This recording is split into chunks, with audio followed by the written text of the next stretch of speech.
Hey, what's up? Like, totally time for 90210. Well, hello, everybody. Welcome back to the 90210 show. My name is Mark. With me, as always, is my fiancée, Carol. How you doing today, Carol? Hey, what's up? Trying a new voice. I don't like it. It's been a good week here. It is August 21st,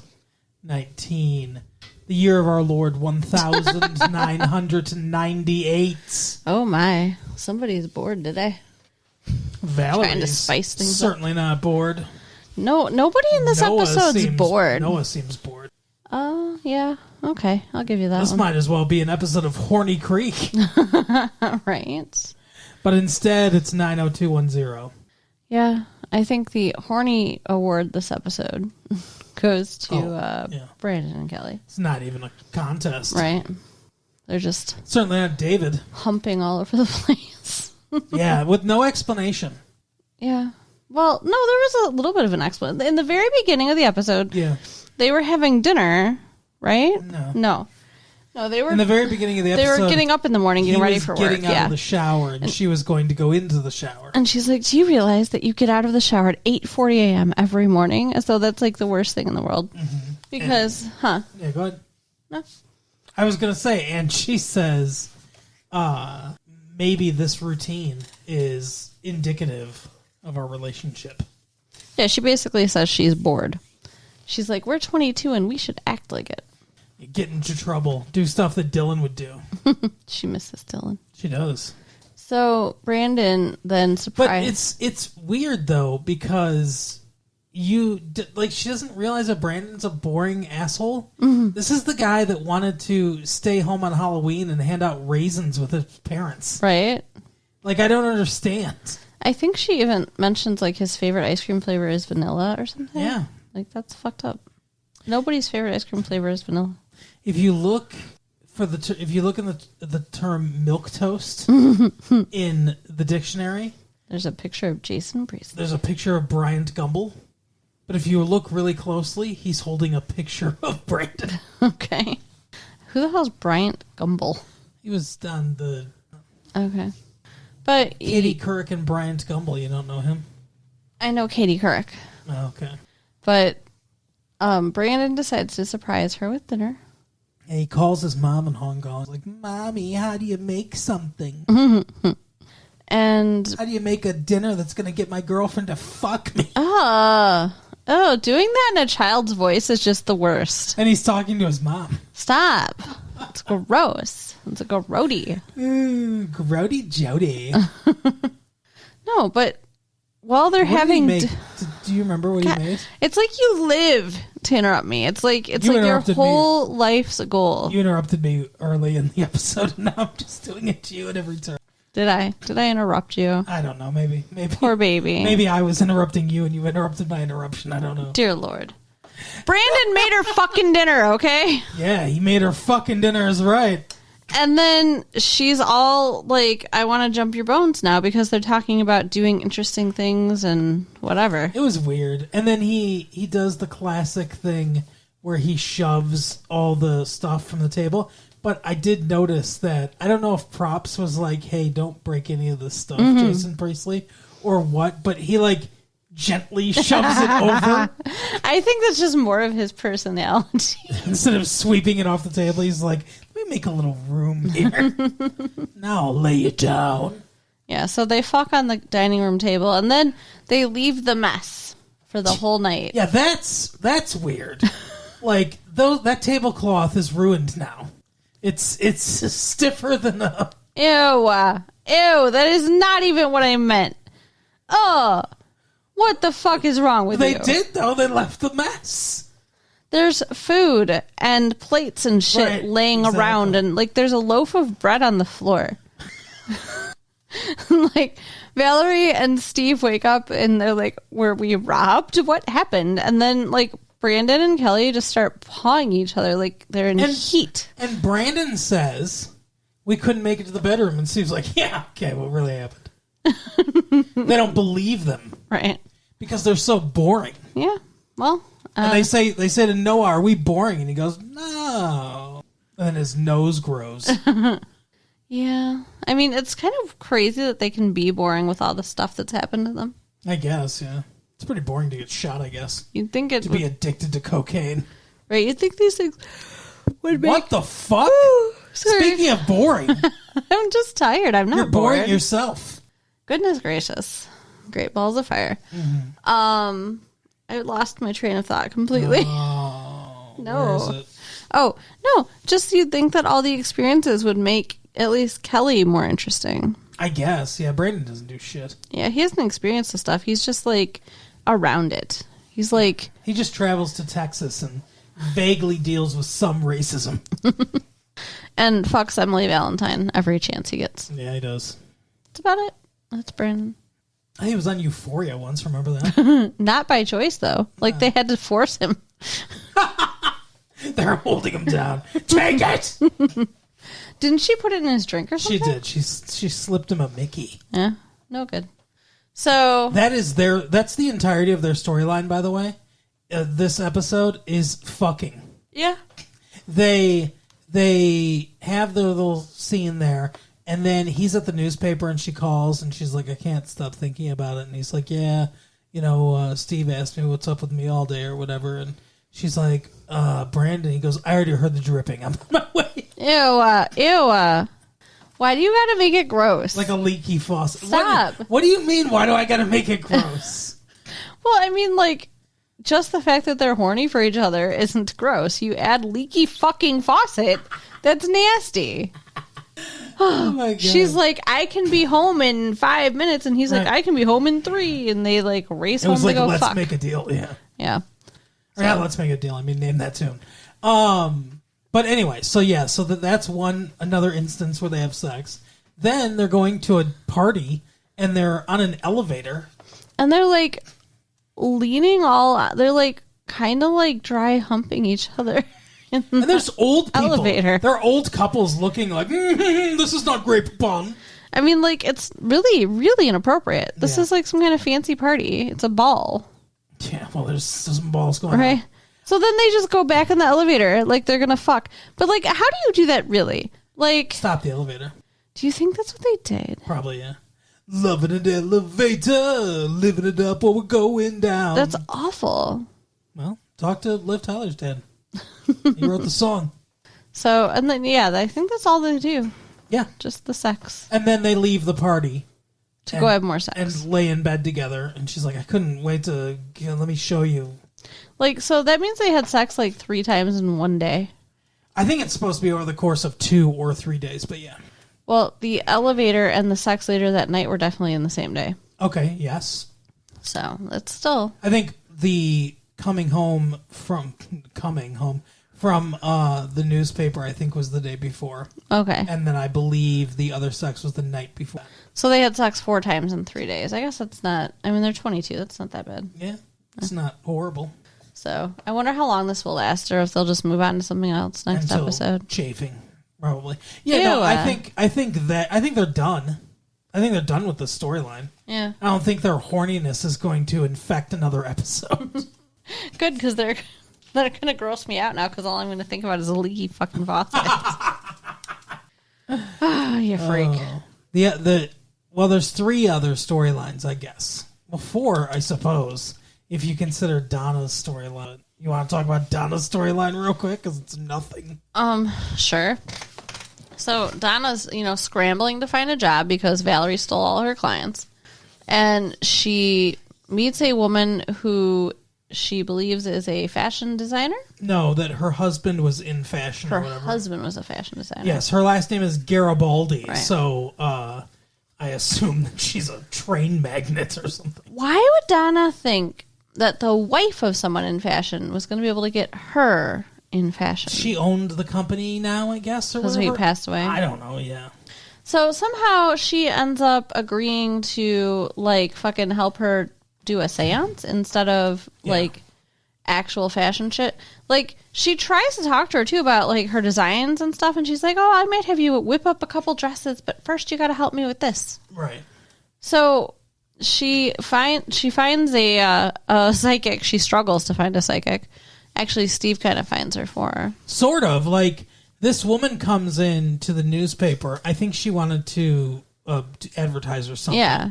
And she's coming on to Steve and Brandon. Actually, this was kind of funny. The one funny thing that happens. Brandon, like, basically, or I mean, Steve basically ignores her. And when she leaves, Brandon's like, what the fuck? She was totally like, she did everything but, and then he just grabs Steve and gets right into his ear and goes, take me. It's hilarious. They're actually funny together sometimes. They have better chemistry than him and Kelly do. 100%. But I didn't really get it, like, the vibe that she was flirting with him. Like, it seemed like she was just being flirty, like She kept touching his arm and stuff like that. Yeah. It's like, I have love potion. She says she's a witch. Right. So then later, when Donna's looking for a psychic, he's like, oh, I know somebody. A witch is not a psychic. Right. Those are different things. Entirely different. One of them exists. But Donna can't find a psychic because apparently she's actually trying to call the psychic, like, hotlines to recruit them. Yeah. Like, so stupid. Get me Dionne Warwick. So, yeah, she brings this weird witch sex lady to this other weird lady's house so that they can contact the spirit of her dead husband to find out where her diamond tennis bracelet is. Yeah. Where did I leave my bracelet? He'd know. He was dead. Anyway, so Donna helps her retrace her steps from 10 years ago. Right. And she figures out where it's at. And so she pays her for that. She never even verified it, though. She's just like, oh, yes, I left it in my purse. Like, do you even still own this purse? Like, right. Are you sure it's still in the purse? Like, whatever. But it comes out that the husband that she thought was in fashion wasn't that husband. No, because her husband owned dry cleaners. Yeah. He was moving on up to the east side. Do they own dry cleaners? The Jeffersons, yeah. I didn't know that. That's how George Jefferson made his money. He owned a series of dry cleaners. Oh. Chain of dry cleaners. Yeah, I guess they do pretty well because this lady seemed rich. Fuck yeah, she did. She had a bunch of shitty costume jewelry. So that's Donna's storyline, essentially. Yeah, I mean, other than, her interactions with David. Now, dealer's choice. David. We've got... Okay.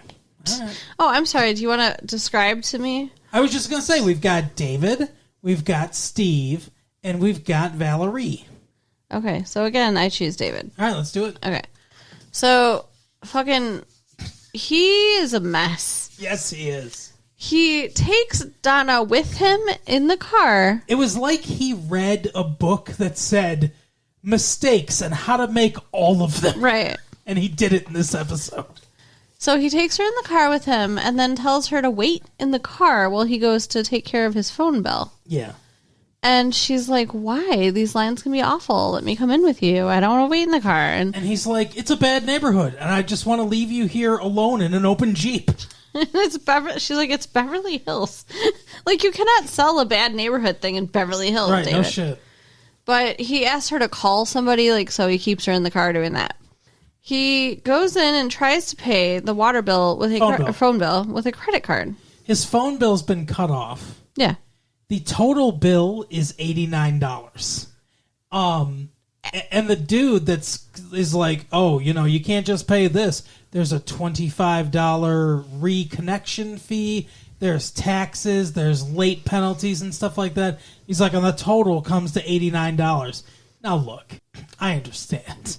It's not like $89 is nothing. I mean, $89 is a decent amount of money. Yeah. But you're telling me with the $25 reconnection fee, so take that off, the $89. Mm-hmm.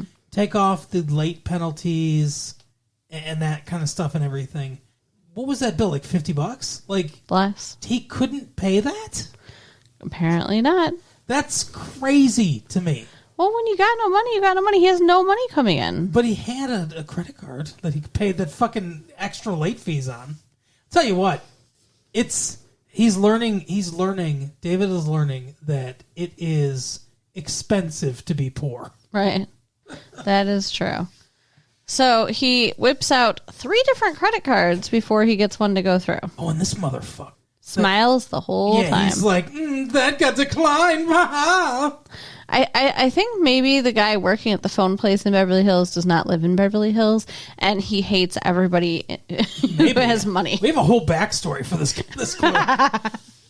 Well, there has to be a story with the asshole. He was so happy. I've never seen a person as happy as this guy was.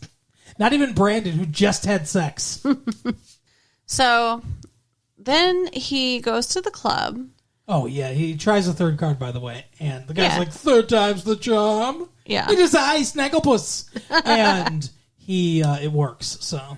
Yeah, just as Donna's coming, too. She's walking in. Yes. Not like the leaky fucking faucet. So apparently she's just never going to have sex again, or we're never going to talk about it again. She lost her virginity. She is no longer a virgin. I guess we're to assume that they're having sex on a semi-regular basis. I mean, I would assume that. All right. I don't know if they are right now, though, because David's so stressed out. And not telling her what's going on. He's hiding his money problems from her, which I thought was out of pride and like he didn't want to take her money. But as we find out, that's not the reason. And I think he's just being an idiot. Yeah, he's just embarrassed. Yeah. So anyways, he's at the After Dark doing paperwork, whatever. Mm-hmm. And this lady walks in and she's like, oh, this place is dead, whatever. And she very condescendingly tells him that she's his landlord. Yeah. I'm JD something. JD Wentworth. I don't know. She's like, you're, supposed to pay your rent every month. And when you write that check, who do you write it to? Right. He's like, oh my God, I write it to Jesus Christ. So she's like, if you don't have my money tomorrow morning, you're evicted. Yeah. Which seems really not right to have such a small amount of warning. I don't know. I don't know if there's like I thought there was a process you had to go through. I thought so, like you get a notice of some sort. Or... Like I thought they had to go through the courts and stuff. Yeah. Like I know that I'm pretty sure they expedite that stuff, like eviction court and stuff like that. It's not like you have to wait like in the same line as like criminal courts do. I'm pretty sure they like just kind of roll through those. So it's like, hey, I need to evict somebody, and they're like, okay, come. And then like I don't know how it works, but I thought you had to go through court and get like an official notice or something. Yeah, but she tells him she's out the next morning. He just shoved the microphone in my face. Into the microphone. I was talking, and all of a sudden the microphone's like in my mouth.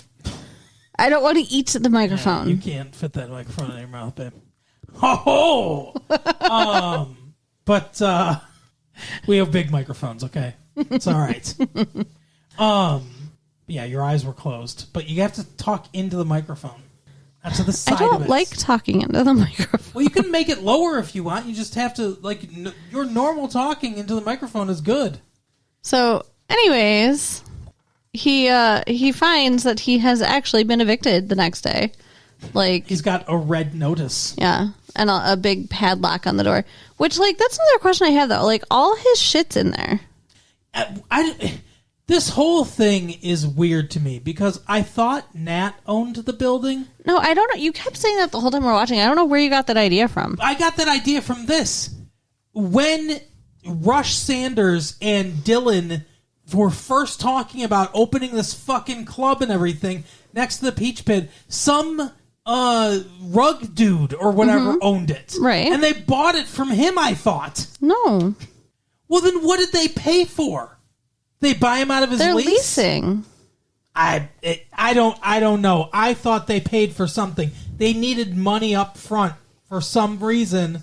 Like, I don't know. I thought Nat owned the one building, and then when they were coming to fucking build the mall, they were going to give Nat a settlement. Oh, yeah. For what? For his business. But if he doesn't own the building, then they can just evict him. But he still owns the business, even if he doesn't own the building. That's not how it works.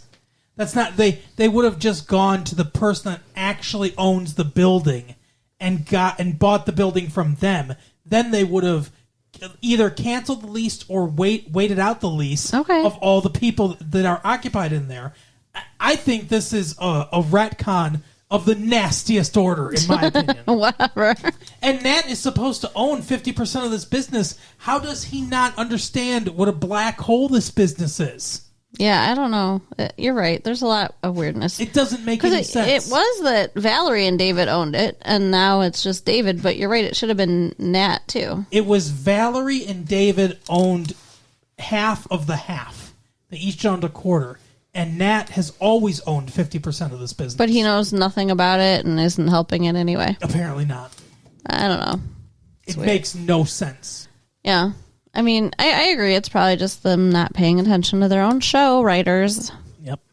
So, but again, though, I'm saying, though, all his shit's in there. If you get evicted, like, do they just keep your stuff? Maybe. I don't know. That sounds awful. I have yet to be evicted. Right? Yeah, I don't want to experience that, but... So he's pretty fucking desperate. And there's this big event going on in the background. Again, like, didn't we just have a big fucking red carpet event kind of thing, like, last episode? This is a ball. Yeah. The moon ball or something like that. And he's supposed to be going with Donna. Right. But he can't get it up to do that because he's so upset about the business. But he's like, I got things to take care of first. He also tries to get a loan. Oh, yeah, I forgot about that. Earlier in the day. And they're like, we're not giving you a loan, buddy. And he's like, what about collateral? Like, what if I put up a car? My grandfather's classic car. And she's like, maybe sell it. Because you're not getting a loan through us. Yeah. So... He can't get it up for the ball. Sorry, I derailed the entire conversation. It's okay. But yeah, he tells Donna, like, he needs time to take care of some things. He's being very vague, not giving her any kind of concrete reason he can't go with her. Sure. Exactly. I'd be fucking pissed as hell. And we find out he doesn't even have anything to do. Like, he's just sitting there being depressed until he gets his evil idea. Yes, his evil idea. I've had an evil idea. First, he's drinking, which, like, nice. He's supposed to be, like, a recovering addict, right? But a recovering addict, and he's supposed to be a manic depressive. And, like, I realize, though, this show doesn't seem to understand that, like, if you are addicted to drugs, you're also not supposed to drink alcohol. Yeah, I don't know. They don't know. Or smoke. Like, they don't give a fuck about anything. But he's drinking, and he's freaking out, and he sees Donna's checkbook sitting there, and he's like, well, she wrote me a check for the nuts, so... You know how you can just write a check in someone's name and they never notice? I don't know what the fuck he is thinking. And he calls the landlord. It's like late at night. And she shows up. She's like, this better be good. I'm on a date. Like, why would you leave a date to go deal with the dude you just evicted? That doesn't make any fucking sense either. Exactly. But she unlocks the door for him and says, if you're even one day late next month. Because he gives her the check. Yeah, he writes her a check for the rent from Donna's checkbook. She's like, who's Donna Martin? He goes, some lady I robbed. He goes, it's my girlfriend. It's like a joint account. And she just takes it. And is like, seriously? She seems shady as fuck. Yeah. Well, and like, it's obviously not a joint account. His name is not on that check. Exactly. So, whatever. So Donna's obviously going to find that, though. Like, I mean, obviously, she must have one of those checkbooks that doesn't have duplicates.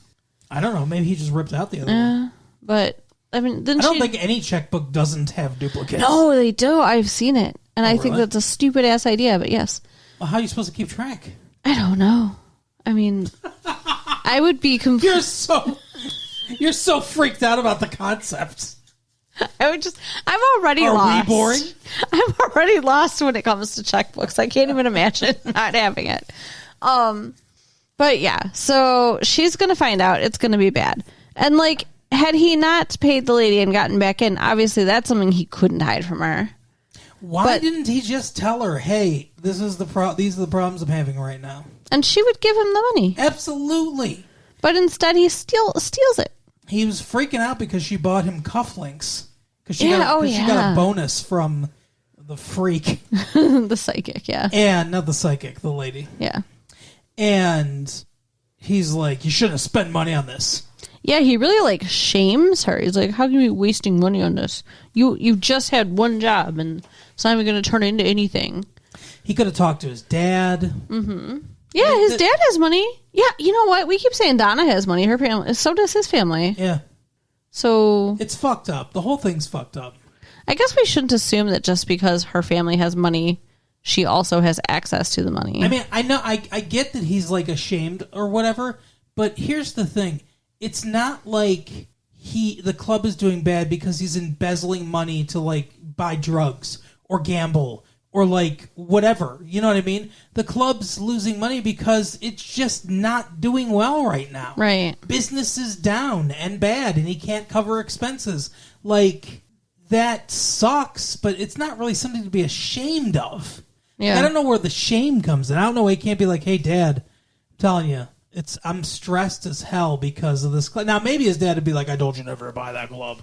Maybe. We don't know. We never see his dad anymore. But Donna would help. Yeah.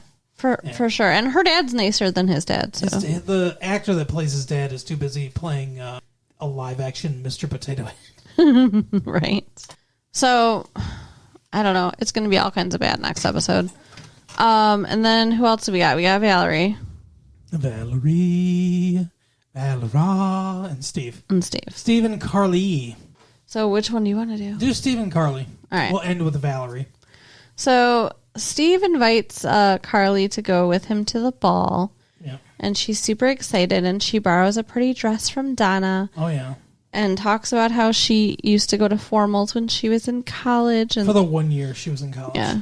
And then Steve picks her up, and he looks actually really nice. He does. She looks fine. I don't know. I don't know. I don't like the way she looks, but she looks fine for her. Oh, wow. She looks like a giraffe. She has too much neck. Yeah. And there's nothing, like, you hit on it. You're like, she needed a necklace. Yeah, there's nothing to break up all that skin. Yeah. Yeah, because it's like a strapless dress. Her breasts don't really sit high. Mm-hmm. Or she has too much, like, décolletage or whatever they call that. Yeah. Too much neck. Because there's too much space from the bottom of her chin to the top of the dress. Yeah. Where her cleavage, I guess, it would be if this was cut in that way. And that's too much skin. It's like that, and there's too much nothing. Well, and she says the dress is sexy. I mean, I guess showing that much skin is supposed to be sexy, like supposed to make you think about sex. But her teeth are huge. I'm not, like, she's a fine actress, but I'm not into her. She looks pretty when she's happy. Like, this episode, she looked a lot prettier because she's not being a giant sourpuss the whole time. Yeah, I mean, I guess she's okay. But yeah. Her and Steve take Zachary to her mom's on the way to the ball. And so they can fuck. Yeah. And she's like, don't read anything into it. And he's like, but I can hope, can I? Like, yeah, whatever. And then she does some hand stuff in the car on the way. Oh my God. So dirty. So then they're drinking champagne and everything's happy. And then she checks on Zachary and finds out he's been vomiting for half an hour. Right. Why aren't you getting a call? Well, because she's at a ball. How's her mom going to call her at the ball? She is like, Valerie has a pager.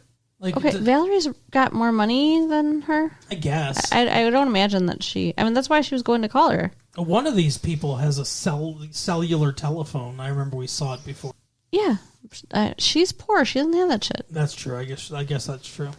But she was going to just take a cab, and Steve said, I just want to, be with you, and I'm going to take you home. And so he goes with her to take care of the kid, and they snuggle, and it's really cute. And he says, I love you. He does. Which seems way early. Yeah. And she doesn't say it back. No. Because she's sane. Yeah. He said, because she's talking about, like, going to the ball would have been so much more fun than taking care of my sick kid. And he's like, Not the part of the conversation that happened. No. I just think it's so funny. He says, like, your time's not your own or whatever. And she's like, no, not entirely. And he's like, do you ever, like, get angry about that or whatever? And she's like, sometimes, like, at first. And he goes, you're used to it now. And she says, I love him more than anything in the world. And he says, I love you that you think that way or whatever. Yeah. So, back it off a little there, Steve. But she looks happy, whatever. Yeah, who knows? Have some pizza with green olives and onions. Green onion. No, green pepper and olives. Yeah, whatever. Okay, so final story is Val. Oh, jeez. Valerie. Noah. I think that Noah deserves some blame in this situation. Okay. That's my opinion. Okay, why? Because he's lying to her about not having money. Mm-hmm. He's not just not telling her, he's actively lying. Yeah. His financial advisor comes over and he's like, we have to talk about your portfolio. You have too much money. You have to diversify or something. I don't know.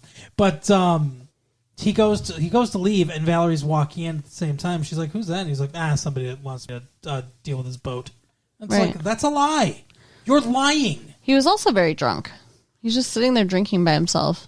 Yeah. So it's been a while, I guess. If they're supposed to be exclusive, which obviously Noah thinks, I think she has shown that she likes him for him and not because of money that he might have. Okay, but here's the thing, hon. Yeah. She is cheating on him. But he doesn't know that. Not yet, but I mean, what he's afraid of is there. Like, she's cheating on him because he doesn't have money in her mind, and this other guy does. If she knew he had money, she wouldn't be cheating on him, but that doesn't make it okay. I didn't say that what she's doing is okay. What she's doing is not okay. But you're saying he's partially to blame. I think I don't think he's being entirely fair in this situation. I agree he probably should have told her, but it's like, I think telling her about the money fixing their problems it's bad. That's not a good relationship. I'm not saying they have a good relationship either. But what I'm saying is that at the beginning, not telling her makes sense. But this far in, I think that at this point he should have told her. Yeah, I mean, I guess considering the last episode, he asked her to ask him not to go.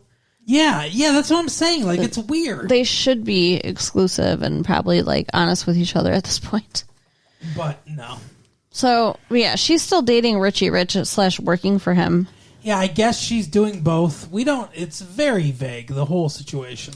But he wants her to be his date at the ball. Yeah. And she tries to turn him down, and then he gives her a diamond necklace.